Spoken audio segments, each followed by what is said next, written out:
दिव्यजननी एवं परम प्रभुंकर दिव्य प्रेरणा मूल्य मोर कृतज्ञता प्रार्थना उपस्थित समस्त मातृ संतान मान प्रणाम जनाऊँच समस्त हृदय में दिव्य उपस्थिति को कृतज्ञता ज्ञापन कर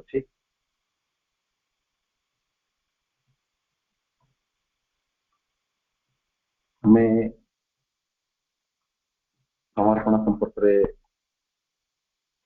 महाभन प्रभुंकर लेखार पाठ करुले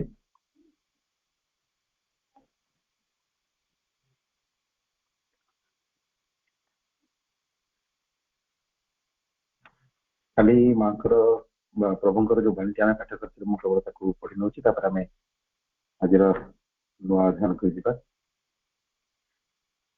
प्रभु लिखिले तो surrender the divine must not be turned into an excuse, a clock or an occasion for surrender to one's own desire and lower movement, or to one's ego, or to some force of ignorance and darkness that puts on the false appearance of the divine. आमको समर्पण केवल भगवान का पाखे कर किंतु मनुष्य जो स्वाभाविक धारा एवं बंचुची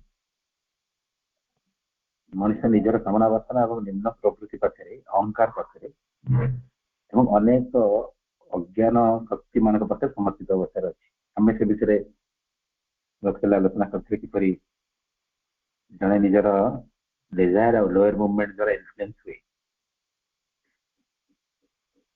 आम तारी द्वारा ही प्रभावित हो जहाँ पाखे आम समर्पित आम कामना वासना और निम्न प्रवृत्ति द्वारा प्रभावित हो माने पाखे समर्पित तो केवल भगवान के पाखे समर्पण हवा ही आम मानकर उद्देश्य आम मानकर जीवन धारा हवा आवश्यक 8 पेज आज नुआ अध्ययन इंटीग्रल सरेंडर गोटे बाणी सहित आम आज आलोचना आरंभ कर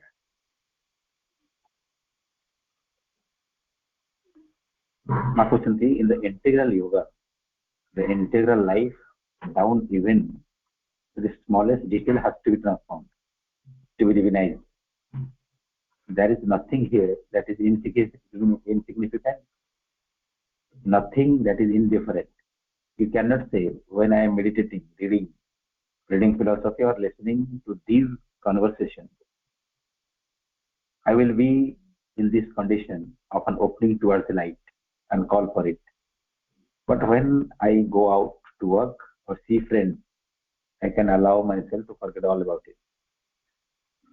सेमिति हबो नहीं इंटीग्रल योगा मीन्स आमर जीवन टी पूर्णांग भाव में माँ पाखे समर्पित हवा दरकार आमर सत्तार प्रत्येक अंश गुड़िक माँ पाखे समर्पित हे टू द स्मॉलेस्ट डिटेल बोली माँ कहते छोट छोट पर्यंत सब डिटेल समर्पित हे रूपांतरित हे दिव्य स्तर को जीवे से कहुपर कि गुरुत्वपूर्ण और आध्यात्मिक दृष्टि आउ कि गुरुत्वहीन मुझे ध्यान करुच्ची जो दर्शन पढ़ुची कि माँ कन्वर्सेशन शुणुची से समय ही मत आलोक दिगरे उन्मुक्त हवा पड़ो जो मु बाहर को जाऊँगी चलवाई सांग मान को देखा करने वर्ल्डली एक्टिविटीज रे से मु सबकि भूल नुह तमाने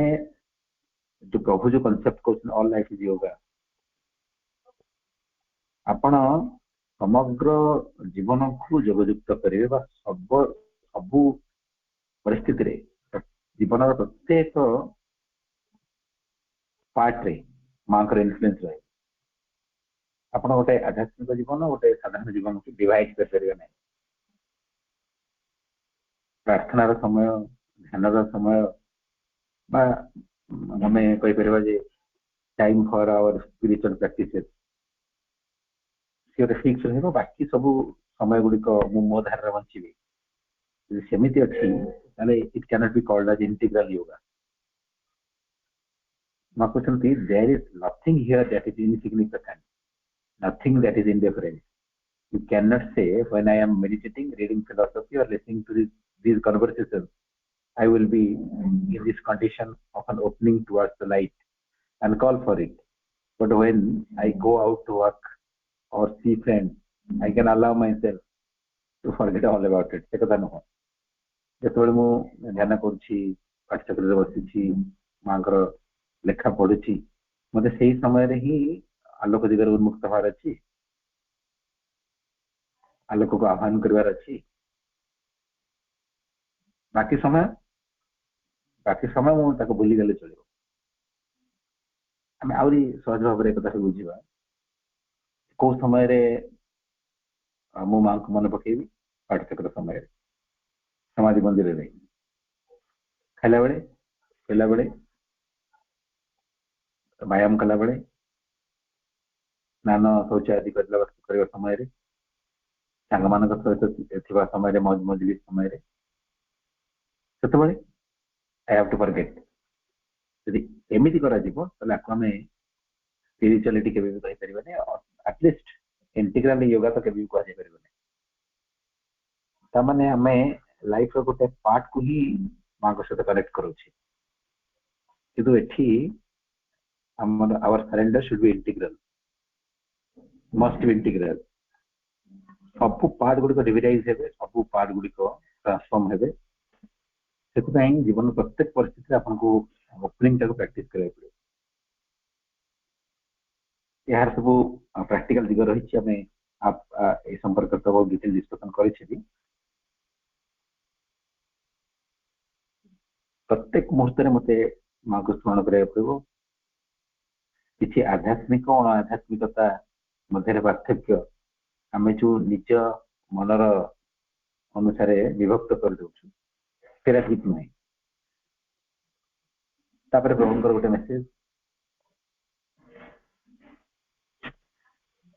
ପ୍ରଭୁ କହିଲେ ଦେ ମିନ୍ସ ଫେଥ୍, ସରେଣ୍ଡର ଆଣ୍ଡ ସମତା, ବିଶ୍ୱାସ, ସମର୍ପଣ ଏବଂ ଇକ୍ୱାନିମିଟି ବା ସମତା ଭାବ have to be put into every part and action of the being, so that there may be no possibility of a contrary vibration anywhere।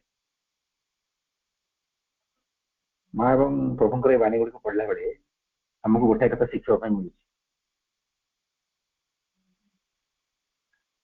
ତାମାନେ ଆମକୁ ଏଇଟା ବୁଝିଯିବାକୁ ପଡିବ ଯେ ମୋର ସମଗ୍ର ଜୀବନଟିକୁ ମୁଁ ମାଙ୍କ ପାଖରେ ସମର୍ପିତ କରିବି, ଇଣ୍ଟିଗ୍ରେଟ, ଯେମିତି ମୋର ହୋଇ କିଛି ରହିବ ନାହିଁ।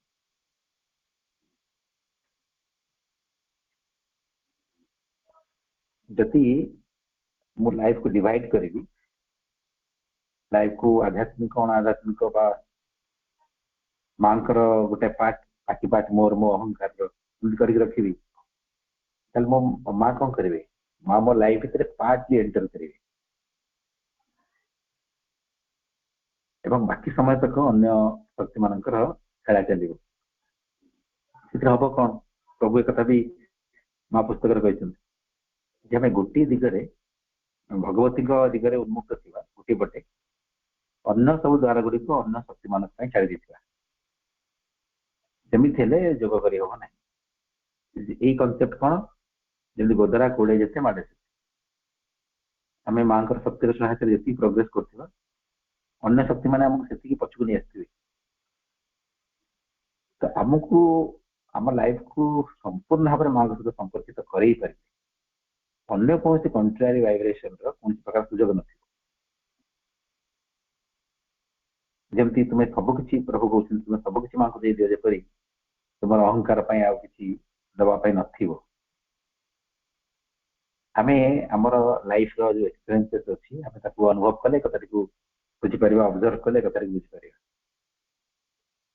ସବୁବେଳେ ଯେତେବେଳେ ଆମେ ସମାଜ ମନ୍ଦିରକୁ ଯାଉ, ଆମ ଭିତରେ ଯୋଉ ଭାବଟି ଥାଏ,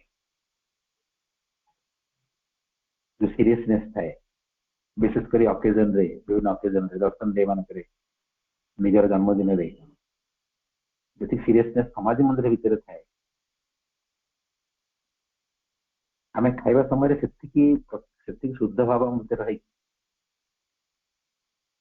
ଆମେ ପାଠଚକ୍ରରେ ବସିଛେ। ଏବେ माँ प्रभुंकर बाणी को माने अध्ययन करुचे पढ़ुचे आमर भितर जी गोटे कनसियसनेस ओपनिंग अच्छी तापर मु खेलिया चली जाइए मो भीतर से सीरियसनेस से प्योरिटी की हृदय ध्यान कर स्वाभाविक भाव में मनुष्य मैंने कौन करते कैजुअल हो जाती आम गोड़ हाथ धोईकी श्रद्धार भाव में सावित्री महाकाव्य को आवृत्ति करुचे संगे संगे से पार्टी खत्म है आम सिनेमा देखा चल जा खेल चल जा सिनेमा देखा खेलवाटा भूल नुहे मैंने मु I am addressing the attitude मैंने आम कैजुअल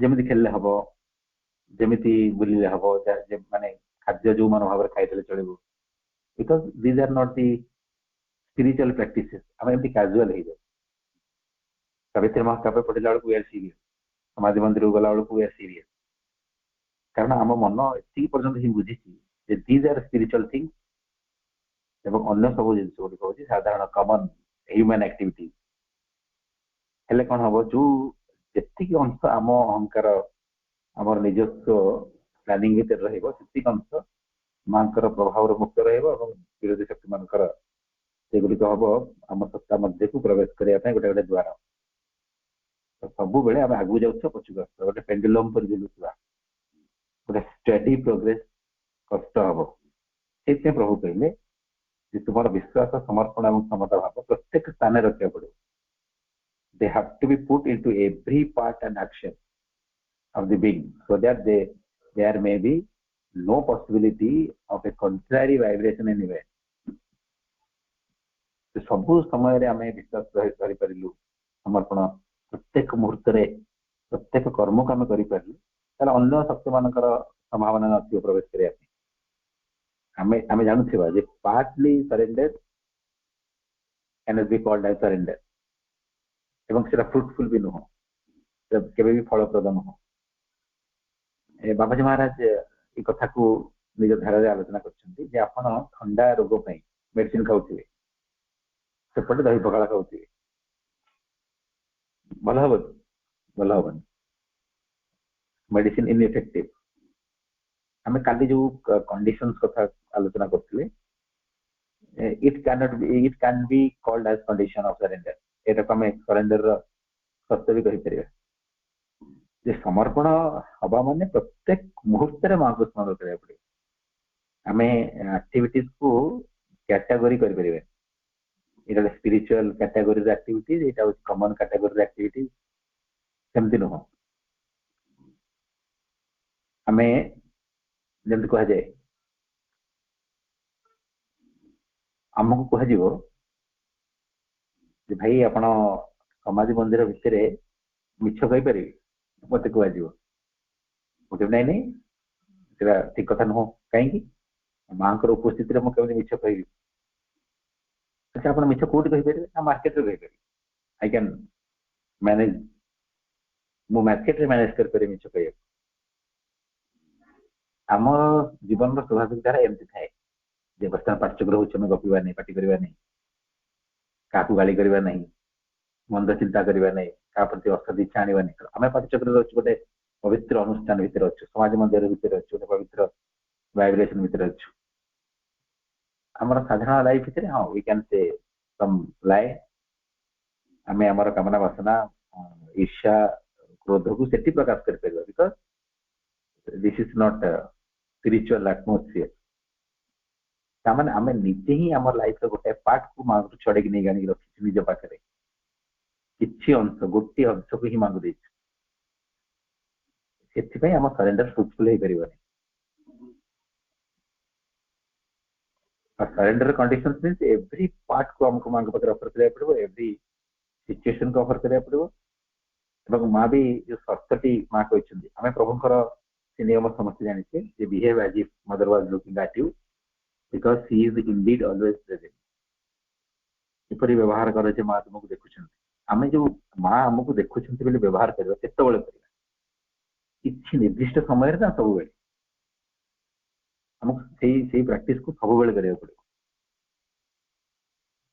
एटा हচ্ছে प्रभुंकर बाणी मां भी आउरी सरल भाव रे कथा कहछन्ती मां कहले केमिति स्पिरिचुअल प्रैक्टिस करा जीवो ମା କହିଲେ ଏମିତି ସେଇ କାର୍ଯ୍ୟ କରିବୁ, ସେଇ କଥା କହିବୁ,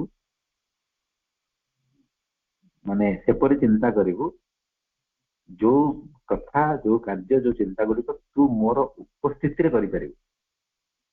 ତାମାନେ ଆମେ ଯଦି ମା ମୋ ସାମ୍ନାରେ ବସିଛନ୍ତି, ମୁଁ ରାଗି ପାରିବି ନାହିଁ।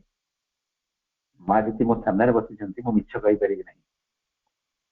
ମା ଯଦି ମୋ ସାମ୍ନାରେ ବସିଛନ୍ତି, ମୁଁ କାହାକୁ ଆଘାତ କରିପାରିବିନି, କାହା ପ୍ରତି ଗୋଟେ ଖରାପ ବ୍ୟବହାର କରିପାରିବି ନାହିଁ, କାହାକୁ ଅସୁବିଧାରେ ମୁଁ ପକେଇ ପାରିବିନି। କାହିଁକି?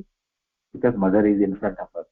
ଆମେ ଯେମିତି ଆମର ସ୍କୁଲ ଟିଚର୍ସ ମାନେ କ୍ଲାସ ରୁମକୁ ବସିଗଲେ ଆମେ ପାଟି କରୁନା, ସୁନା ପିଲା ବେଳେ ବସିଯାଉ। ତାମାନେ ସେଇ ଟିଚରଙ୍କର ଟେମ୍ପରାରୀ ଇନଫ୍ଲୁଏନ୍ସ ରହିଛି, ତା ଦ୍ୱାରା ଆମେ କଣ କରୁ, ଆମର ନିମ୍ନ ପ୍ରକୃତି ଗୁଡିକୁ ସପ୍ରେସ କରିଦଉ। ଆମେ ପ୍ରକୃତିରେ ସୁନା ପିଲା ନୁହଁ, ସେ ଚାଲିଗଲା ପରେ ଆମର ପ୍ରକୃତି ବାହାରକୁ ଆସିବ। ଆମେ ସେମିତି ସମାଜ ମନ୍ଦିର ଭିତରେ ଭାବୁଛୁ ମାଙ୍କର ପ୍ରେଜେନ୍ସ ଅଛି, ବାହାରେ ମାଙ୍କ ପ୍ରେଜେନ୍ସ ନାହିଁ। ଆମେ ନିଜେ ହିଁ ଭଲ୍ୟୁଣ୍ଟାରିଲି ମାଙ୍କର ପ୍ରେଜେନ୍ସକୁ ଡିନାଇ କରୁଛୁ ଆମ ଲାଇଫ ଭିତରେ। କିଛି କିଛି ପାର୍ଟରେ ମା ଅଛନ୍ତି, କିନ୍ତୁ ସ୍ପିରିଚୁଆଲ ପ୍ରାକ୍ଟିସ ଭିତରେ ମା କହୁଛନ୍ତି ସବୁବେଳେ ସେଇ କାର୍ଯ୍ୟ ହିଁ କରିବୁ, ସେଇ ଚିନ୍ତା ହିଁ କରିବୁ, ସେଇ କଥା ହିଁ କହିବୁ ଯୋଉ ଗୁଡିକ ତୁ ମୋର ଉପସ୍ଥିତିରେ କରିପାରିବୁ, କହିପାରିବୁ ଏବଂ ଚିନ୍ତା କରିପାରିବୁ। ଯାହା ଆମେ ମାଙ୍କର ଉପସ୍ଥିତିରେ କରିପାରିବା ନାହିଁ, କହିପାରିବା ନାହିଁ ବା ଚିନ୍ତା କରିପାରିବା ନାହିଁ, ତାକୁ ଯଦି ଆମେ ସବୁବେଳେ ଅଭ୍ୟାସ କଲୁ, ତାମାନେ ଆମେ ଏଇଆ ପ୍ରମାଣ କଲୁ ଯେ ମୁଁ ମୋର ଜୀବନର ପ୍ରତ୍ୟେକ ପାର୍ଟରେ ମାଙ୍କର ପ୍ରେଜେନ୍ସକୁ ବର୍ତ୍ତମାନ ଇନଷ୍ଟଲ କରୁଛି। ଏଇଟା ଗୋଟେ କଣ୍ଡିସନ, ଗୋଟେ ଦୃଷ୍ଟିରୁ ମାଙ୍କର ପ୍ରେଜେନ୍ସକୁ ଆମ ଲାଇଫରେ ପରମାନେଣ୍ଟଲି ଏଷ୍ଟାବ୍ଲିଶ କରିବା, ଇନଷ୍ଟଲ କରିବା, ଏଇଟା ଗୋଟେ କଣ୍ଡିସନ। ଆମେ ମନ୍ଦିରଟିକୁ ଶୁଦ୍ଧ କରିଦେଲେ, ଆମେ ଏମିତି ଚିନ୍ତା କରୁନାହୁଁ ଯୋଉ ଚିନ୍ତାଟି ମାଙ୍କର ଉପସ୍ଥିତିରେ ଯୋଗ୍ୟ ନୁହଁ, ଏମିତି କଥା କହୁନାହୁଁ ଯୋଉଟା ମାଙ୍କର ଉପସ୍ଥିତିରେ ଯୋଗ୍ୟ ନୁହଁ, ଏମିତି କୌଣସି କାର୍ଯ୍ୟ କରୁନାହୁଁ ଯାହା ମାଙ୍କର ଉପସ୍ଥିତିରେ ଯୋଗ୍ୟ ନୁହଁ। ତାମାନେ through our thought, our word and through our work we are preparing the atmosphere of mother's presence। ଆମେ ମାଙ୍କର ଉପସ୍ଥିତି ପାଇଁ ପରିବେଶକୁ ସୃଷ୍ଟି କରୁଛୁ। ଉପସ୍ଥିତିର ପରିବେଶ ସୃଷ୍ଟି କଲେ ଅଟୋମେଟିକ ତାଙ୍କର ଉପସ୍ଥିତି କ୍ରିୟାଶୀଳ ହବ। ଅବଶ୍ୟ ଷ୍ଟାଟିକ ୱେରେ ସେ ସବୁବେଳେ ଅଛନ୍ତି, ଡାଇନାମିକ ଅବସ୍ଥାକୁ ମା ଯିବେ। ସେ କଥା ପ୍ରଭୁ କହିଲେ ଆମକୁ ଆମ ଲାଇଫର ପ୍ରତ୍ୟେକ କ୍ଷେତ୍ରରେ এই ଭାବଟିକୁ ମେଣ୍ଟେନ କରିବାର ଅଛି। ଯଦି ଆମେ ପ୍ରତ୍ୟେକ କ୍ଷେତ୍ରରେ ଭାବଟିକୁ ମେଣ୍ଟେନ କରିପାରିଲୁ, କଣ୍ଟ୍ରାରୀ ଭାଇବ୍ରେସନ ବା ଠିକ ତାର ବିପରୀତ ସ୍ପନ୍ଦନ ଅନ୍ୟ ଶକ୍ତି ମାନଙ୍କର ପ୍ରଭାବ ଆମ ଜୀବନରେ ଆଉ ପଡିବ ନାହିଁ। ତାପରେ ପ୍ରଭୁ କହୁଛନ୍ତି if part of your being surrender, ମା ପୁସ୍ତକରେ ଲେଖାଯାଇଛି, ଆପଣମାନେ ସମସ୍ତେ ପଢିଛନ୍ତି। If part of your being surrender but another part reserves itself, follows its own way or makes its own condition, then each time that happens, you are yourself pushing the divine grace away from you। ଯଦି ଗୋଟିଏ ଅଂଶ ତୁମେ ଭଗବତୀଙ୍କ ପାଖରେ ସମର୍ପଣ କରିଦେଇଥିବ, ଅନ୍ୟ ସବୁ ଗୁଡିକ ନିଜ ପାଖରେ ରଖି ନିଜ ଇଚ୍ଛାରେ ପରିଚାଳିତ କରୁଥିବ, ଏପରି ଯେବେ ଘଟୁଥିବ ତୁମେ ନିଜେ ହିଁ ନିଜକୁ ଦିବ୍ୟ କୃପା ଠାରୁ ଦୂରକୁ ନେଇଯାଉଥିବ ବା ଦିବ୍ୟ କୃପାକୁ ନିଜ ଠାରୁ ଠେଲି ଦେଉଥିବ। ଆମକୁ ଆମ ପାଇଁ କିଛି ରିଜର୍ଭ କରିବାର ନାହିଁ, we have to offer everything। ତାପରେ ମାଙ୍କୁ ଗୋଟେ ପ୍ରଶ୍ନ କରାଗଲା,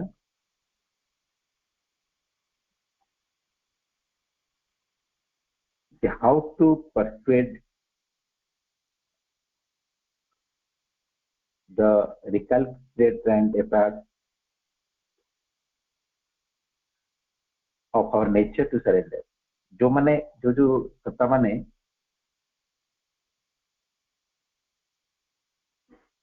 ଟିକେ ଅନିଚ୍ଛୁକ, जो अंश गुड़िक ଟିକେ ଅନିଚ୍ଛୁକ ନିଜକୁ ସମର୍ପଣ କରିବା ପାଇଁ, ତାଙ୍କୁ ଆମେ କିପରି ମନେଇ ପାରିବା ସରେଣ୍ଡର ପାଇଁ। ବିଶେଷ କରି ଏଇ ପ୍ରଶ୍ନଟି ପ୍ରାଣ କ୍ଷେତ୍ରରେ ପଚରାଯାଇଛି। ମା କହିଲେ try to make them understand as one does with a child who doesn't understand, by all kinds of means, pictures, explanations, symbols, make them understand the necessity of a union and harmony with other parts of the being, reason with them, try to make them conscious of their acts, and the consequences of these. Above all, be very patient.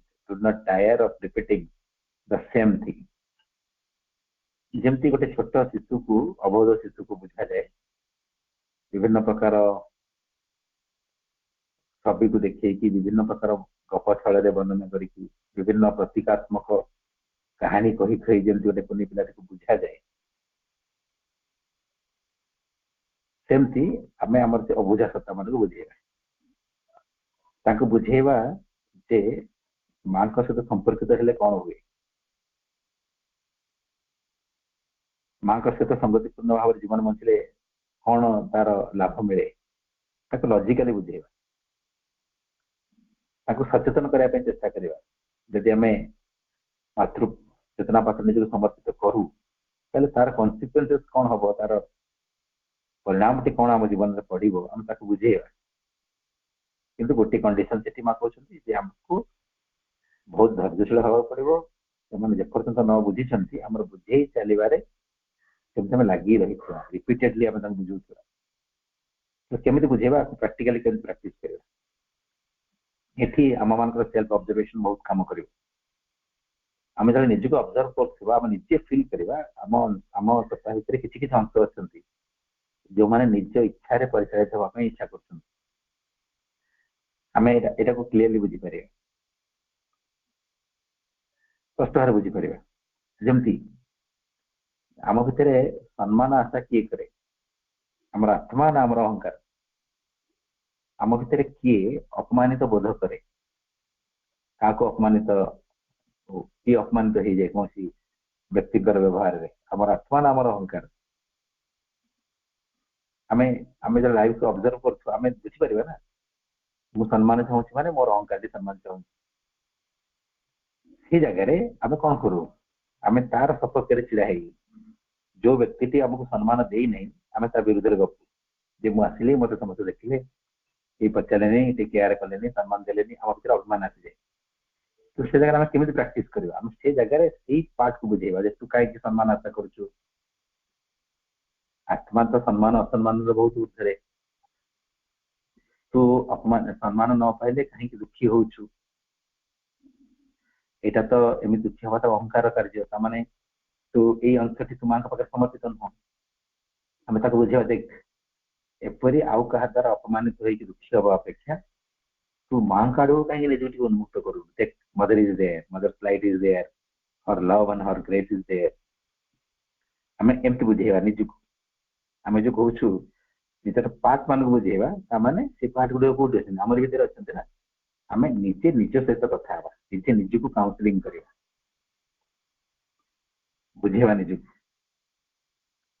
ଆଚ୍ଛା ଏଠି ଯୋଉ ମା କହିଲେ ଆମକୁ repeatedly practice କରିବାକୁ ପଡିବ ଆମକୁ patience ରଖିବାକୁ ପଡିବ ତାର କାରଣ କଣ ଆମେ ଆଜି ନିଜକୁ ବୁଝେଇଦେଲେ ଯେ କାହାର ଦ୍ୱାରା ପ୍ରଭାବିତ ନ ହବା ପାଇଁ ଆମକୁ ଯଦି କିଛି କହୁଛି ଆମ ବିରୁଦ୍ଧରେ କିମ୍ବା ଆମକୁ ଅପମାନ ସୂଚକ ବାକ୍ୟ ବ୍ୟବହାର କରି ଆମେ ଦୁଃଖୀ ହବା ନାହିଁ କାରଣ ଦୁଃଖୀ ହବାଟି ହଉଛି ଅହଙ୍କାରର କଥା ଆମେ ଆଜି ବୁଝିଲେ ଯେ ତା ମାନେ ନୁହଁ ଯେ କାଲି ସାଙ୍ଗେ ସାଙ୍ଗେ ଆମେ ସେମିତି ଏକ ଯୋଗୀ ହେଇଯିବା ଆମକୁ ଅପମାନ କଲେ ଆମେ ଆଉ ଅପମାନିତ ବୋଧ ଆମ ଭିତରେ ହବ ନାହିଁ ଆସିବ ନାହିଁ ସେମିତି ନୁହଁ ଆମେ ଆଜି ନିଜକୁ ବୁଝେଇଛେ କାଲି ବି ସମାନ ଅବସ୍ଥା ଆମର ଆସିପାରେ ତାମାନେ ଆଜି ନିଜକୁ ବୁଝେଇବା କାଲି ବି ନିଜକୁ ବୁଝେଇବା ତାପରେ ବି ନିଜକୁ ବୁଝେଇବା ହୁଏତ ନିଜକୁ ବୁଝିବା ପାଇଁ ଆମକୁ ବର୍ଷ ଲାଗିପାରେ କାରଣ ସେ ଅବୁଝା ଶିଶୁଟି ଏତେ ଶୀଘ୍ର ବୁଝିବ ନାହିଁ ସେଥିପାଇଁ ମା କହିଲେ above all be very patient do not tire of repeating the same thing ନିଜକୁ ବାରମ୍ବାର ବୁଝେଇବାରେ ଆମେ ଯଦି ଥକି ନ ଯାଉ ଯେତେ ଥର ଆମେ ଅସୁବିଧାରେ ପଡୁଥିବା ଯେତେ ଥର ଆମର ଭିତରେ ନିମ୍ନ ପ୍ରକୃତିର ପ୍ରଭାବକୁ ଆମେ ଅନୁଭବ କରୁଥିବା ସେତେ ଥର ବୁଝେଇବା ପୁରା ଧୈର୍ଯ୍ୟର ସହିତ ଏମିତି ଧୈର୍ଯ୍ୟ ଆମେ ରଖିପାରିଲୁ ଗୋଟେ ସମୟ ଆସିବ ଆମ ନିଜର ପ୍ରକୃତି ଉପରେ ବିଜୟ ଆସିବ ଆମେ ଆଉ ସେ ପ୍ରକୃତି ଗୁଡିକ ଅହଙ୍କାର ପ୍ରଭାବରେ ପ୍ରଭାବିତ ହବା ପାଇଁ ନ ଛାଡିଦେଇ ମାଙ୍କ ପାଖରେ ସମର୍ପିତ ହବା ପାଇଁ ତାକୁ କନଭିନ୍ସ କରିପାରିବା ଏଇଟା ଗୋଟେ ପ୍ରାକ୍ଟିସ ଆମକୁ ସଂକଳ୍ପ କରି କରିବାର ଅଛି ମାଙ୍କର ପ୍ରଭୁଙ୍କର ଏହି ବାଣୀ ସହିତ ଆମେ ଆଜିର ଆଲୋଚନା ରଖିବା ପରବର୍ତ୍ତୀ ଆଲୋଚନାରେ ଟ୍ରୁ ସରେଣ୍ଡର ପ୍ୟାସିଭ ଏବଂ ଆକ୍ଟିଭ ସରେଣ୍ଡର ସମ୍ପର୍କରେ ଆମେ ଆଲୋଚନା କରିବା ଆଜି ମୋ ତରଫରୁ ଆଲୋଚନାଟି ମୁଁ ଏଠି ରଖୁଛି आज आलोचना आधार कर भाई मान जदि किसी जिज्ञासा रही तेज आप रखु बाकी समय तक से जिज्ञासा आधार कर आलोचना को आगू बढ़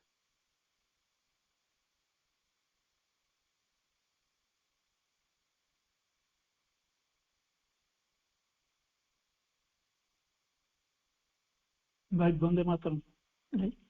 प्रभु एत बड़ जिनिसटा आम आगे थोड़ी आम आशा कर प्रति आटम आम शरीर कोषाणु अणु परमाणु फेथ सरेंडर एंड समता या प्रतिष्ठित कर मत कहीं पहाड़ भाया लगुच प्रभु प्रযোज्य कौन सी मनुष्य आज पर्यंत कर कि नहीं भाव सन्देह एत बड़े कहीं भगवान आशा कले प्रभु भाई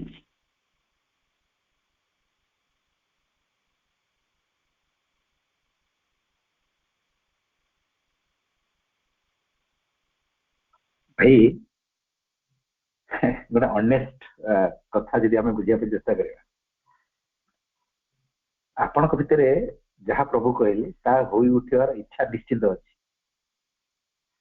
से तो जो आप अनुभव कर आपण द्वारा यह संभव नुहे से तो आप व्यग्रता जागृत हो हाँ ये फिलिंग अनेस्ट हाँ आम द्वारा यहाँ संभव नुहे जदि आम द्वारा यह संभव नुहे आम तो यहाँ नहीं भी व्यस्त हमें ना जमती चंद्र को लंफ प्रदान कर आम द्वारा संभव नुहे हिमालय पर्वत को उठेवा आम द्वारा संभव नुहे से कौन सी व्यक्ति हृदय में केवे भी गोटे इच्छा कौन उठुची कि चंद्र को डेंगी पलैब हिमालय को उठेदेव इच्छा उठुनी कारण यहाँ प्राक्टिकली इम्पॉसिबल किंतु ये जो कथा प्रत्येक मुहूर्त etch atom etch molecule will be surrender before the divine mother यहाँ आमको गोटाए दृष्टि असंभव लगुच आटा जदि प्रकृति असंभव होता आम भितर ये कथाटी हौ ये व्यग्रता भितर कहीं जागृत हो व्यग्रता ही गोटे प्रकार सूचना yes it is possible for us या आम मान संभव किंतु गोटे दृष्टि देखिए आम मान संभव माने आम निजे जे प्रकृति साधना करके कथा कर से दृष्टि संभव नुह ये संभव जो प्रभु ये असंभव प्रतीत होता होमवर्क टी आमको दौरान सी केवल होमवर्क दे कड़े पलाऊना सी निजर परम कृपा परम करुणा और परम शक्तिर सहित संकल्प करी माने आमको कथा देकी आमरी पाखे अच्छा it is assignment given to you by me but don't worry to fulfil that assignment I am forever present with you to give each and every type of help. I am ready. मु प्रस्तुत अच्छी मुझे assignment देवी जो assignment वास्तव तो असंभव तो द्वारा संभव नुह कि मुझे चाहूँगी ये असाइनमेंट को तू फुलफिल कर तोर प्रत्येक सप्ताह कोण अनुकोण मो पाखे समर्पित हो यहाँ मुझे चाहूँगी कारण से द्वारा ही भगत कार्य आगू जीव कि जेहेतु तो द्वारा संभव नुह यह भावना जे मु तोते तोरी मुंडरे ये अद्भुत बोझटी लदी देकी मुझे चुपचाप बसीजी समस्त प्रकार साहाय्य जमी माँ निजे कही डायनामिक प्रेजेंस इन एक्शन गोटे क्रियात्मक उपस्थिति सहित प्रभु आम सहित अच्छा माँ आम सहित अच्छा आमको अनाथ कर छाड़ी ना तो केवल होमवर्क देकी बसीगला भाया से टीचर नुह से आम होमवर्क देते आम स्ट्रगल करने एनकरेज करमर अग्रगति सब विभिन्न प्रकार टैक्स होमवर्क आमको दि जाऊँ निश्चिंत कि असंभव प्रतीत होता होमवर्क को आम द्वारा करवाई सी भी प्रेजेंट अच्छा आम जदि भावुँ जे ये जो महान महान कथा गुड़िक आम द्वारा संभव नुह यहाँ हूँ अनेस्ट फिलिंग ट्रू फिलिंग किंतु आम द्वारा संभव नुह मान जे वास्तव ना सेमती नुह गोटे दृष्टि आम संभव नुह अन्य दृष्टि जेहेतु सी आम सहित अच्छा कथाटा ये जीवन में ही फुलफिल हम ये विश्वास को आमको जागृत रखार अच्छे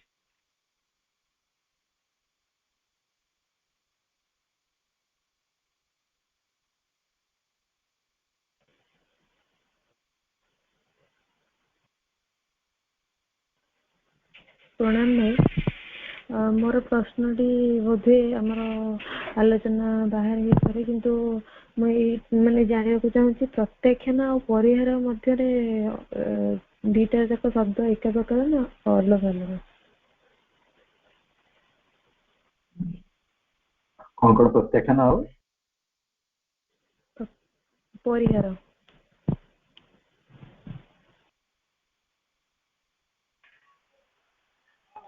ତାର ଇଂଲିଶ ୱାର୍ଡ ଦିଟା କଣ ଅଛି?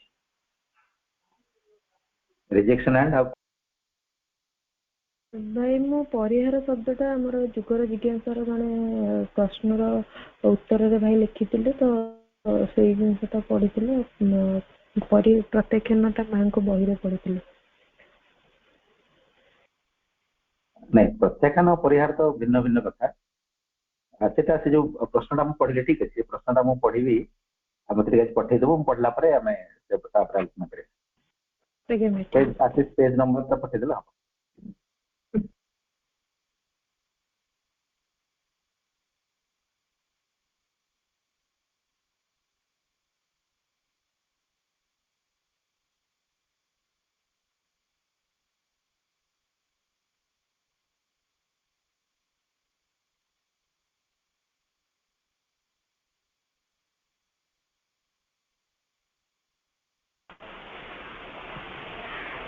କିଛି ପ୍ରଶ୍ନ ଥିଲେ ବୁଝିପାରିବା, ସମୟ ଅଛି। ନିଜେ ଅନମ୍ୟୁଟ୍ କରିକି ପ୍ରଶ୍ନ କରିପାରିବେ। ଭାଇ ପ୍ରଣାମ, ବନ୍ଦେ ମାତରମ୍। ଗୋଟେ କ୍ୱେଶ୍ଚିନ୍ ଅଛି। ମାଙ୍କ ଯୋଉ ଆପଣ କହିଲେ କିଛି ମାଙ୍କ ପ୍ରେଜେଣ୍ଟ, ମା ପାଖରେ ଉପସ୍ଥିତ ଅଛନ୍ତି, ସେଇ ହିସାବରେ ଆମେ ସଚେତନ ରହିବା। ତ ତା ପାଇଁ ତ ଭାଇ ଆମକୁ ଏଭ୍ରି ମୋମେଣ୍ଟରେ ତ ଆମକୁ ସଚେତନ ହେବାକୁ ପଡିବ। କିନ୍ତୁ ସେଇ ସଚେତନଟା ନା ଭାଇ ମାନେ ବହୁତ ସମୟରେ ମୁଁ ଚେଷ୍ଟା କରୁଛି, ବହୁତ ଦିନ ହଉଛି ବି, କିନ୍ତୁ ବହୁତ ସମୟରେ ହେଇଯାଉଛି। ଯେତେବେଳେ ଆପଣ କହିଲେ ଯେ ସବୁ ମାଙ୍କୁ ଉପସ୍ଥିତି ଦେଖିବା, ଯେତେବେଳେ ହଉନି କି ଭୁଲି ଯାଉଛେ, ତ ସେଇ ସମୟରେ ତ ମାଙ୍କୁ ପୁରା ଭୁଲିଗଲେ, ତ ମାଙ୍କୁ ପ୍ରେଜେଣ୍ଟକୁ ଫିଲ୍ କରିପାରିଲେନି। ତ ସେଇ ସମୟରେ କେତେ ସଚେତନ ହେଲେ ପ୍ରତି ମୁହୂର୍ତ୍ତରେ ମାଙ୍କର ପ୍ରେଜେଣ୍ଟକୁ ପୁରା ଫିଲ୍ କରିପାରିବା। ଯେମିତିକି ଶୋଇବା ନିଶ୍ଚିତ ଅବସ୍ଥାରେ ଥାନ୍ତି, ସେଇ ମୁହୂର୍ତ୍ତରେ ଟିକେ ଏବେ କେମିତି କୁହନ୍ତୁ, କେମିତି କରାଯିବ?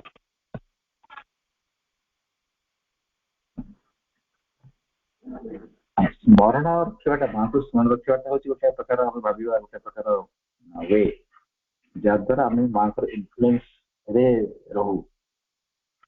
ଯେତେବେଳେ ଯୋଉ ମୁହୂର୍ତ୍ତରେ ଆମେ ମାଙ୍କୁ ସ୍ମରଣ କରିବା, ମାଙ୍କୁ ଡାକିବା, ନାମଜପ କରିବା, ସେଇ ମୁହୂର୍ତ୍ତରେ ମାଙ୍କର ଶକ୍ତିଟି ଆମ ଜୀବନରେ ନିଜର ପ୍ରଭାବକୁ ବିସ୍ତାର କରେ। ଆମେ ଯେମିତି ଏଇଟା ବି ଆମେ ନିଜ ଲାଇଫରେ କେହି କେହି ଏକ୍ସପିରିଏନ୍ସ କରିଥିବୁ। ହଠାତ୍ ଆପଣ ଦେଖୁଛନ୍ତି ଆପଣଙ୍କ ଆଡକୁ ଗୋଟେ ବିପଦଟି ଆସୁଛି, ଯଦି ଆପଣଙ୍କର ଅଭ୍ୟାସ ଅଛି ମାଙ୍କୁ ଆହ୍ୱାନ କରିବା, ଭରସା ବିଶ୍ୱାସର ସହିତ ମାଙ୍କୁ ଡାକିବା ଯଦି ଅଭ୍ୟାସ ଅଛି, ଆପଣ ସାଙ୍ଗେ ସାଙ୍ଗେ ଡାକନ୍ତୁ, ଏଇ ବିପଦଟା ହଠାତ୍ ଦେଖିବା ଆପଣ ଲାଇଫରେ ହଟିଯିବ। ନା ଏଇଟା ଗୋଟେ ପ୍ରମାଣ ଯେ ଯେତେବେଳେ ଆପଣ ମାଙ୍କର ପ୍ରେଜେନ୍ସକୁ ଲାଇଫରେ ଆକ୍ଟିଭ କରିପାରୁଛନ୍ତି, ସେ ପର୍ଯ୍ୟନ୍ତ ଆପଣ ପ୍ରୋଟେକ୍ଟେଡ। ଅନ୍ୟ ଶକ୍ତି ମାନେ ଆପଣଙ୍କର କିଛି କରିପାରିବେ ନାହିଁ। କୌଣସି ଶତ୍ରୁ ଶକ୍ତି ଆପଣଙ୍କୁ ସ୍ପର୍ଶ କରିପାରିବେ। ଯୋଉ ମୁହୂର୍ତ୍ତରେ ଆମ ମାଙ୍କୁ ଭୁଲୁଛୁ, ଯେତେବେଳେ ଆମେ ମାନେ ମାଙ୍କ ଠାରୁ ବିଚ୍ଛିନ୍ନ ହେଇଯାଉଛୁ ଚିନ୍ତା ଏବଂ ଭାବନାରେ, ସେତେବେଳେ ଅନ୍ୟ ଶକ୍ତି ମାନଙ୍କ ପାଖରେ ଗୋଟେ ସୁଯୋଗ ଆସୁଛି ଆମ ଲାଇଫକୁ ଇନଫ୍ଲୁଏନ୍ସ କରିବା। এই কথাটি ଆମେ ସମସ୍ତେ ନିଜର ଲାଇଫକୁ ଏକ୍ସପିରିଏନ୍ସ କଲେ ବା ଅବଜର୍ଭ କଲେ, ତାର କ୍ୱାଲିଟି ଭିତରେ କଣ କଣ ପାର୍ଥକ୍ୟ ରହିଛି ଆମେ ଜାଣିପାରିବା। ଯୋଉ ମୁହୂର୍ତ୍ତରେ ମାଙ୍କ ନାମ ଜପ ଆମେ କରୁଛୁ, ମାଙ୍କ ହୃଦୟରେ ଅନୁଭବ କରୁଛୁ, ସେ ଗୋଟେ ପ୍ରକାରର ଜୀବନ, ଆଉ ନିଜର ଧାରାରେ ମସଗୁଲ ହେଇ ବଞ୍ଚୁଥିବା ଜୀବନ ଆଉ ଗୋଟେ ପ୍ରକାର ଜୀବନ। ଯେତେବେଳେ ମାଙ୍କର ଗୋଟେ ଜାଗାରେ ଆମେ ଦେଖିବା, ଗୋଟେ ସ୍ଥାନରେ କେହି ନାହାନ୍ତି, ମୁଁ ଏକୁଟିଆ ମାଙ୍କ ସହିତ ଅଛି, ଚୁପଚାପ ମାଙ୍କ ସହିତ ତଳ ଚିତ ପରି କଥା ହଉଛି, କେତେ ସିମ୍ପଲ ଏବଂ କେତେ ସରଳ ଆଟମୋସ୍ଫିୟର ଆପଣ ଫିଲ୍ ହଉଥିବ, ଆପଣଙ୍କୁ କେତେ ମଜା ଲାଗୁଥିବ। ହଠାତ୍ ଅନେକ ଲୋକ ଆସିଯିବେ, ଆପଣଙ୍କୁ ପ୍ରଶଂସା କରିବେ, ଆପଣ ସମ୍ମାନ ଦେବେ, ଆପଣ ସେ ଜାଗାରେ ଭାବିବେ ଯେ ମୁଁ ଗୋଟେ ଭାରି ବିରାଟ ବଡ଼ ଜ୍ଞାନୀ ଏବଂ ବିରାଟ ବଡ଼ ସମ୍ମାନୀୟ ବ୍ୟକ୍ତି, ତ ସିଏ ବି ଗୋଟେ ପ୍ରକାର ଖୁସି ଲାଗେ। କିନ୍ତୁ ଆପଣ ସେଇ ଯୋଉ ଦିଟା ଖୁସି ଭିତରେ ଯୋଉ କ୍ୱାଲିଟି ଭିତରେ ଯୋଉ ଡିଫରେନ୍ସ ଅଛି ଆପଣ ଫିଲ୍ କରିପାରୁନାହାନ୍ତି। ପ୍ରକୃତିରେ ମାଙ୍କ କୋଳରେ ଷୋଳ ଶିଶୁ ଭାବ ରଖିଛି ବଞ୍ଚିବା ଜୀବନଟିର କେତେ ସୁଗନ୍ଧ, କେତେ ଚମତ୍କାରିତା ରହିଛି, ଆମେ ସେଟା ସମସ୍ତେ ଅନୁଭବ କରୁଛୁ। ଏଇ ଅନୁଭବଟି ଆମକୁ ଏହା ଶିଖଉଛି ଯେ ମାଙ୍କର ପ୍ରେଜେନ୍ସରେ ଜୀବନ ବଞ୍ଚିବା ହିଁ ବାସ୍ତବରେ ଜୀବନ ବଞ୍ଚିବା, ଆଉ ବାକି ସବୁ ଗୋଟେ ଭାରି ଇଲ୍ୟୁଜନ, ଫଲ୍ସ ଆଣ୍ଡ ଇଲ୍ୟୁଜନ। ସେଥିପାଇଁ ଆମକୁ ପ୍ରଥମେ ଇଚ୍ଛା କରିବାକୁ ପଡିବ ଯେ ମୋର ଏଣ୍ଟାୟାର ଲାଇଫଟି ମାଙ୍କ ପାଖରେ ସମର୍ପିତ ହେଇକି ରହିବ। ମୋର ଜୀବନର ପ୍ରତ୍ୟେକ ମୁହୂର୍ତ୍ତଟି ମାଙ୍କର ଭାବରେ, ମାଙ୍କର ସ୍ପନ୍ଦନରେ ରହେ। କିନ୍ତୁ ଆମେ ତ ସମସ୍ତେ ତା ପାଇଁ ଷ୍ଟ୍ରଗଲ କରୁଛୁ। କିଛି ମୁହୂର୍ତ୍ତ ମା ମନେ ପଡୁଛନ୍ତି, ପୁଣି ଭୁଲି ଯାଉଛନ୍ତି ମାଙ୍କୁ। ଏଇ ପେଣ୍ଡୁଲମ ଭଳିଆ ଆମ ଲାଇଫ ଚାଲିଛି। କିନ୍ତୁ ଏହାକୁ ନେଇକି ଦୁଃଖୀ ହେବାର କିଛି ଆବଶ୍ୟକତା ନାହିଁ। ଆମମାନଙ୍କର ପ୍ରାକ୍ଟିସରେ ସିନସିୟରିଟି ରହୁ। ପ୍ରଥମେ ଆମେ ଆସ୍ପାୟାର କରିବା ମାଙ୍କ ପାଖରେ ଯେ ମା ମୋର ଜୀବନର ପ୍ରତ୍ୟେକ ମୁହୂର୍ତ୍ତ ତୋରି ପାଖରେ ସମର୍ପିତ ହେଇଯାଉ, ପ୍ରତ୍ୟେକ ମୁହୂର୍ତ୍ତରେ ମୁଁ ତୋତେ ସ୍ମରଣ କରିପାରେ, ଏଇଟା ମାଙ୍କୁ ପ୍ରାର୍ଥନା ରୂପେ ଜଣେଇବା। କିନ୍ତୁ ଏଇ କଥାରେ କିପରି ଅଭ୍ୟାସରେ ପରିଣତ ହବ ସେ ବିଷୟରେ ମା କହିଛନ୍ତି। କେମିତି? ଆପଣ ରାତିରେ ଶୋଇଲା ବେଳେ ଆଟଲିଷ୍ଟ ଅବଜର୍ଭ କରନ୍ତୁ ଦିନ ସାରା ଭିତରେ ଆପଣ କୋଉ କୋଉ ମୁହୂର୍ତ୍ତରେ ମାଙ୍କୁ ଭୁଲିଛନ୍ତି, ତାକୁ ମନେ ପକାନ୍ତୁ। ଏବଂ ଯୋଉ ଯୋଉ ମୁହୂର୍ତ୍ତରେ ମାଙ୍କୁ ଆପଣ ଭୁଲିଛନ୍ତି ସେଇ ସେଇ ମୁହୂର୍ତ୍ତରେ ଆସନ୍ତା କାଲି କିପରି ନ ଭୁଲିବେ ସେଇଟା ପ୍ରାର୍ଥନା ଆକାରରେ ମାଙ୍କୁ ଜଣାନ୍ତୁ।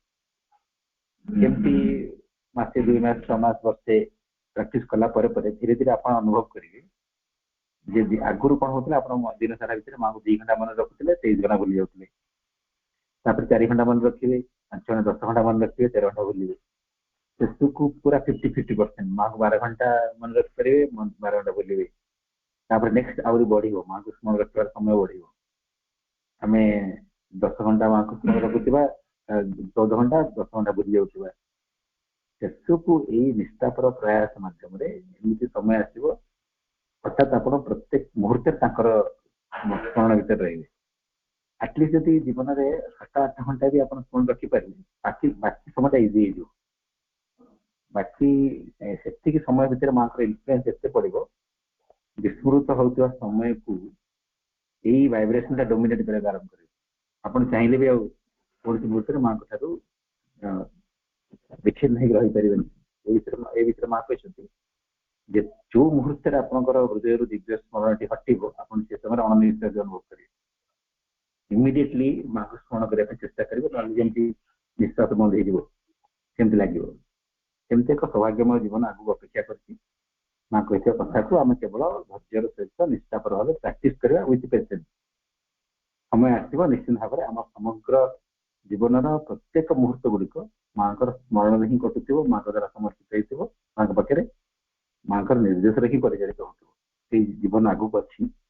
ଆମର ନିର୍ଭର କରୁଛି ଆମେ କେତେ ଦୂର ମାଙ୍କର କୃପା ଉପରେ ଭରସା ରଖିଛେ ଏବଂ କେତେ ଅଧିକା ମା କହିଥିବା କଥାକୁ ପ୍ରାକ୍ଟିସ କରୁଛି, ତାରି ଉପରେ ନିର୍ଭର କରୁଛି ଏ କଥାଟି କେତେ ଶୀଘ୍ର ଘଟିବ। ଯଦି ଆମେ ଆମର ପ୍ରାକ୍ଟିସରେ କ୍ୟାଜୁଆଲ ହେଇଯିବା, ଏହା ଘଟୁ ଘଟୁ ବହୁତ ଦିନ ଲାଗିଯିବ।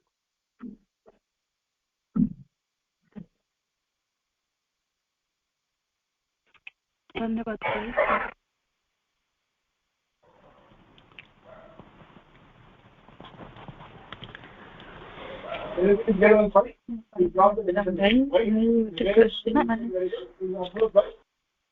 ଭାଇ ବନ୍ଦେ ମାତରମ୍। ଭାଇ ମୋର ଗୋଟେ କ୍ୱେଶ୍ଚନ।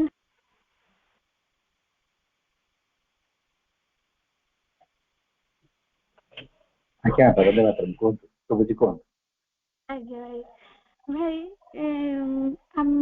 ଧର ଯୋଉ ଆମେ ତ ମାଙ୍କୁ ଜାଣିଲେନି, ତ ସେ ମାଙ୍କ ସନ୍ତାନ ମାନେ ଆଉ ଜଣ ମାଙ୍କ ସନ୍ତାନକୁ କେମିତି ପିଠେ ମାନେ ପିଚ୍ ପଟରେକି ବୁରାଇ କରୁଛନ୍ତି। ସେମାନେ ବି ଆଗ ଧାଡିରେ ମାଙ୍କ ପ୍ରଚାର ପ୍ରସାର କରୁଛନ୍ତି, କିନ୍ତୁ ସେମାନେ ବି ସେଇ କହୁଥିବେ କରନି, କିନ୍ତୁ ଏପଟେ ପିଠେଇକି ସେମାନେ ବୁରାଇ କରୁଛନ୍ତି।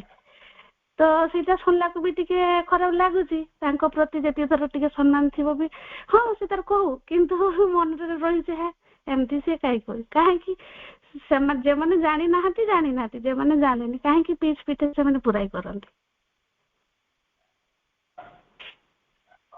ଆପଣ ନିଜେ ସେମିତି କରୁଛନ୍ତି କି?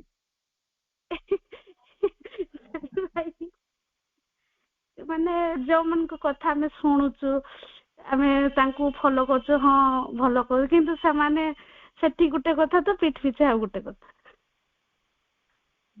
ମୁଁ ସେଇଥିପାଇଁ ପଚାରିଲି, ଆପଣ ସେମିତି କରୁନାହାନ୍ତି ତ? ନାଇଁ ଭାଇ। ନାଇଁ, ଯଦି ଆପଣ କରୁନାହାନ୍ତି ତାହେଲେ ଅନ୍ୟ ଯିଏ କରୁଛନ୍ତି ଆପଣଙ୍କର ସେ ବିଷୟରେ ଭାବିବା କିଛି ଆବଶ୍ୟକ ନାହିଁ। ତାପରେ ଆପଣ ଯୋଉ ଅନେଷ୍ଟ କ୍ୱେଶ୍ଚିନ୍ ଟି କଲେ ଯେ ଯୋଉମାନଙ୍କ ଠାରୁ ଆପଣ ମାଙ୍କ ବିଷୟରେ ଶୁଣୁଛନ୍ତି ସେଇମାନେ ଯଦି ଭୁଲ ଭାଲ କରୁଛନ୍ତି ଆପଣଙ୍କୁ ସେଇଟା ଆପଣଙ୍କୁ ଟିକେ ପ୍ରଭାବିତ କରୁଛି ସେ କଥା। ଏ ସମ୍ପର୍କରେ ବାବାଜୀ ମହାରାଜ ବି ଗୋଟେ ଆନ୍ସର ଦେଇଛନ୍ତି। ବାବାଜୀ ମହାରାଜ କହିଲେ ଗଧ ଯେତେବେଳେ ଚନ୍ଦନ କାଠ ବୁହେ ସେତେବେଳେ ଆପଣ ଏଇ କଥାକୁ ଭାବିକି ଚନ୍ଦନ କାଠକୁ ରିଜେକ୍ଟ କରିପାରିବେ କି ଯେ ତାକୁ ଗୋଟେ ଗଧଟେ ବୋହିକି ଆଣିଛି, ମୁଁ କେମିତି ଚନ୍ଦନ କାଠକୁ ନେବି? ଚନ୍ଦନ କାଠଟିକୁ କିଏ ବୋହୁଛି ତା ଉପରେ ଆଦୌ କିଛି ନିର୍ଭର କରେନି। ଚନ୍ଦନ କାଠ ଶୁଦ୍ଧତା ଗଧ ବୋହିଲେ ବି ଯେମିତି, ଘୋଡା ବୋହିଲେ ବି ସେମିତି ସବୁବେଳେ ରହିବ। ସେଥିପାଇଁ ଯୋଉ ଲୋକଟି ଆପଣଙ୍କୁ ମାଙ୍କ କଥା କହିଦେଇକି ଏତେ ସୁନ୍ଦର ଭାବରେ ଶିଖେଇ ଦେଇ ପାରୁଛି ସେ ଲୋକର ଚରିତ୍ର କଣ ଆପଣ ସେ ବିଷୟରେ ବେଶୀ ଚିନ୍ତା କରିବା ଉଚିତ ନୁହଁ। ସିଏ ଆପଣଙ୍କୁ ମାଙ୍କ କଥା କହିଲେ ଆପଣ ନିଜର ଲାଇଫର ପ୍ରଭାବ ସେଇ ପର୍ଯ୍ୟନ୍ତ ହିଁ ସୀମିତ ରଖନ୍ତୁ। ଆପଣ ପରେ ଭାବିକି ଓରିଡି ହେବେ ଯେ ମତେ ଏକ କଥା ସୁନ୍ଦର କଥା କହିଲେ ପରେ ନିଜ ଜୀବନରେ ସେ ଏମିତି ହଉଛନ୍ତି କାହିଁକି? ଆପଣଙ୍କୁ ସେ ଅଧିକାର ଦିଆଯାଇନି ଆପଣ ତାଙ୍କର ଲାଇଫର ପର୍ସନାଲ ଜିନିଷ ଭିତରୁ ପ୍ରବେଶ କରିବା ପାଇଁ। ସେ ମାଙ୍କ କଥା କହିଲେ ଆପଣ ସେତିକି ପର୍ଯ୍ୟନ୍ତ ହିଁ ନିଜକୁ ସୀମିତ ରଖନ୍ତୁ ଆଉ ମାଙ୍କୁ ପ୍ରେୟାର କରନ୍ତୁ। ଯଦି ତାଙ୍କ ପ୍ରତି ଆପଣଙ୍କର ଗୁଡୱିଲ୍ ଅଛି ତାହେଲେ ତାଙ୍କ ପାଇଁ ଆପଣ ମାଙ୍କୁ ପ୍ରେୟାର କରିପାରନ୍ତି। ତାଙ୍କୁ ନେଇକି ଏତେ ଓରିଡ ହବା, ବ୍ୟତିବ୍ୟସ୍ତ ହବା ବା ତାଙ୍କର ଏଇଭଳିଆ ଚରିତ୍ର ଦେଖି ତ୍ରୁଟି ଦେଖିକି ମନ ଦୁଃଖ କରିବା, ଏଇଟା ଆପଣଙ୍କର ସାଧନାକୁ ହିଁ ଡିଷ୍ଟର୍ବ କରିବ। ସେଇଟା ଆପଣ ମାଇଣ୍ଡରେ ଆସିଯାଉଛି ଯେ ସେ ତ ଏତେ ବୁଝଉଛନ୍ତି ତ କାହିଁକି ସେଟା କରିଦଉଛନ୍ତି, ଆମେ ଧର ତାଙ୍କୁ ଏମିତି ଆସିଯାଉଛି। ସେଇଟା ଆସିବା ସ୍ୱାଭାବିକ, କିନ୍ତୁ ତା ଦ୍ୱାରା ଆପଣ ନିଜକୁ ପ୍ରଭାବିତ କରନ୍ତୁ। ଆପଣ ପାଠଚକ୍ର କଲେ ସେ ସୁନ୍ଦର କଥା କହିଲେ ଆପଣ ଶୁଣିଲେ ଆସନ୍ତୁ, ନିଶ୍ଚିତ ଭାବରେ ଏତିକି ତ ଭରସା ଆମର ଅଛି ନା ଯେ ସେ ଯୋଉ କଥାଟି କହୁଛନ୍ତି ମାଙ୍କର କଥା ହିଁ କହୁଛନ୍ତି। ସେ ମାଙ୍କର ସେ କଥାଟି ହିଁ ଆପଣଙ୍କ ପାଇଁ ଗୁରୁତ୍ୱପୂର୍ଣ୍ଣ, ନା କି ତାଙ୍କର କ୍ୟାରେକ୍ଟର।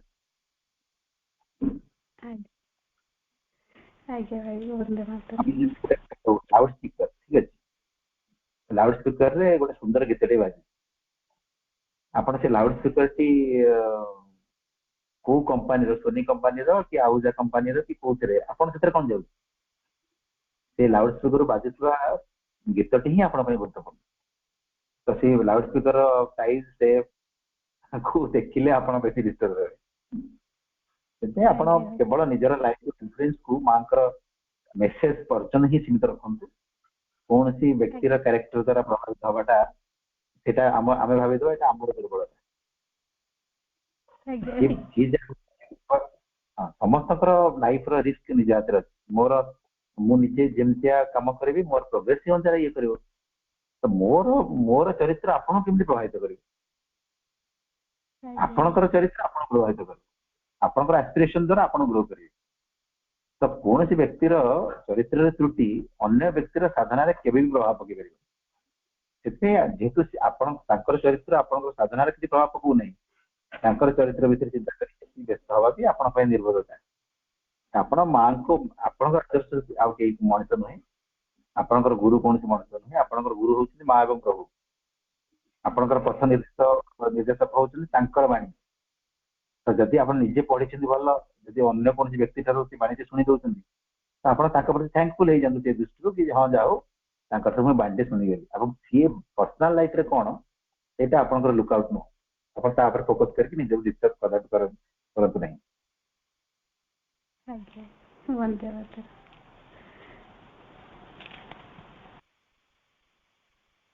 ବନ୍ଦେ ମାତରମ୍ ଭାଇ ମାନେ ଏହା ଯେ ଆକ୍ଚୁଆଲି ଏଇ ସବୁ ଜିନିଷରେ କେବେ ବି ମାନେ ପଇସା ପ୍ରତି ଲୋଭ ଏମିତି ସବୁ ନଥାଏ। ତ ସ୍ଲୋଲି ମୋ ଭିତରେ ଏଇ ଯୋଉ ପଇସା ପ୍ରତି ଲୋଭ ଗୋଟେ ଷ୍ଟାର୍ଟ ହେଲା କେତେ ଦିନ ହେଲା, ତାପରେ ସେଇଥିରେ ଯେତେବେଳେ ବଢିଗଲା ମନଟା ଶାନ୍ତି ହେଲା। ତାପରେ ପୁଣି ଏବେ 2-3 ଦିନ ହେଲା ଭାଇ ମାନେ ମନ ଭାରି ବହୁତ ବିଚଳିତ, ମାନେ କଣ କହିଲେ ବହୁତ ଡିଷ୍ଟର୍ବ ମାଇଣ୍ଡ, ବହୁତ ହେଭି ଲାଗୁଛି। ମାଙ୍କୁ ମୁହୂର୍ତ୍ତରେ କୋଉ ମୁହୂର୍ତ୍ତରେ ମନ ପକେଇ ହଉନି, ମାନେ ବହୁତ ଗୋଟେ ଖରାପ ଜିନିଷ ଯୋଉଟା କି ଲାଗୁଛି, ଜାଣି ହଉଛି ଯେ ବହୁତ ଖରାପ, ମାନେ ଗୋଟେ ବୋଝ ଗୋଟେ ମୋଡ ଉପରେ ରହିଯାଉଛି। କେତେବେଳେ ସେଇ ସବୁ ଜିନିଷ ହଉଛି ମାନେ ମାଙ୍କ କଥା ମନକୁ ଆସିଲା ବେଳେ ବହୁତ କଷ୍ଟ ହଉଛି ଭାଇ। ଏବେ ସେ କେମିତି ଏଇ ସିଚୁଏସନ ରୁ ବାହାରି ହବ ଭାଇ, ମାନେ କାନ୍ଦ ବି ଲାଗୁଛି ଯେ କାହିଁକି ମାନେ ଏଇସବୁ ମାନେ ଭରସା ଉଠି ଯାଉଛି ଯେମିତି ମାଙ୍କ ଉପରେ, ତାଙ୍କୁ ଛାଡିକି ଚାଲି ଯାଉଛି, ଏମିତି ସବୁ ଲାଗୁଛି। ଏଇଟା ସ୍ୱାଭାବିକ କଥା।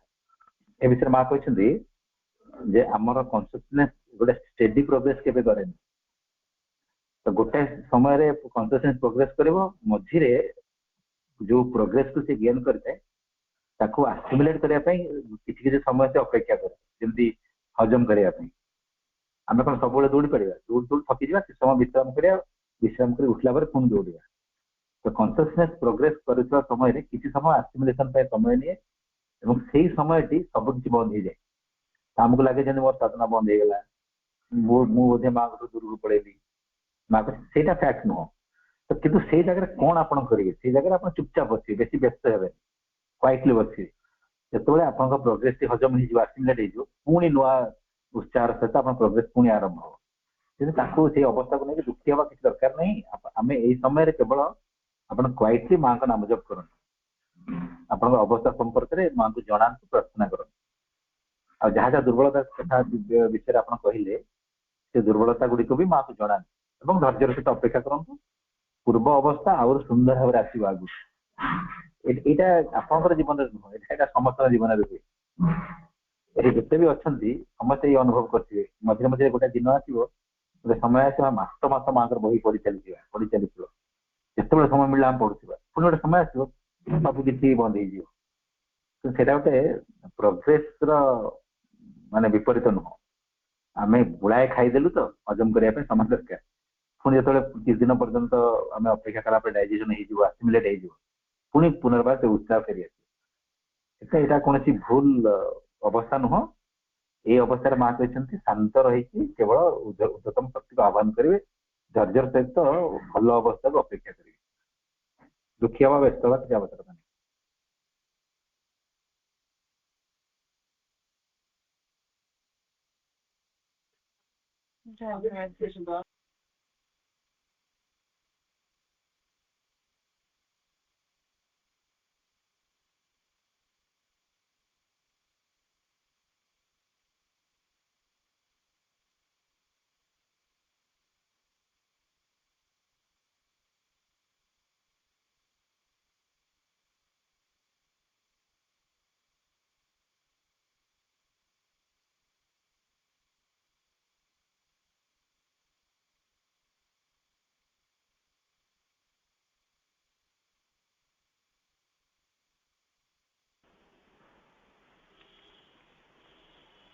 ଭାଇ ଅନେକ ପରିସ୍ଥିତି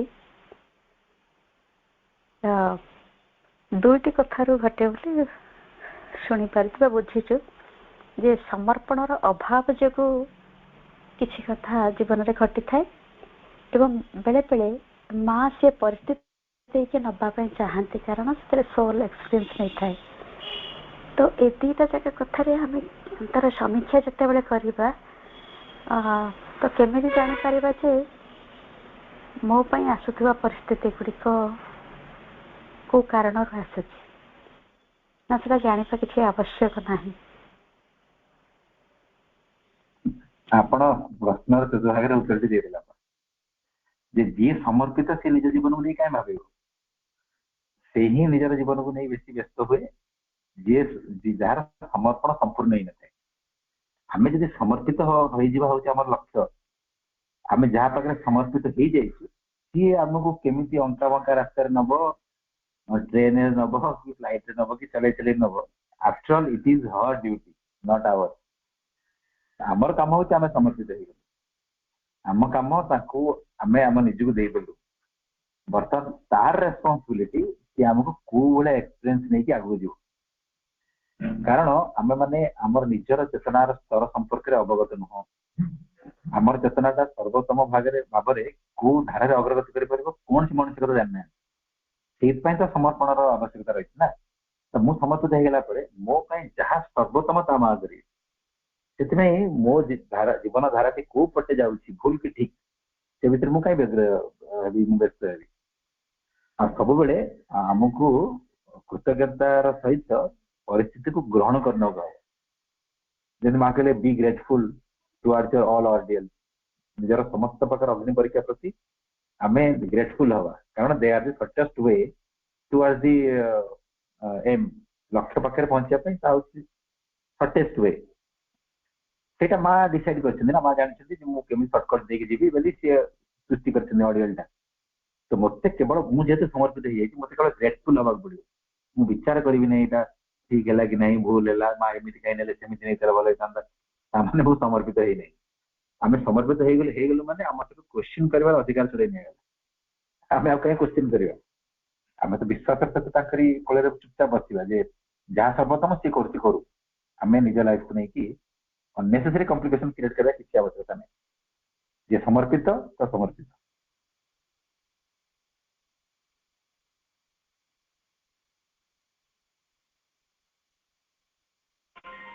धन्यवाद हाँ किसी प्रश्न अच्छे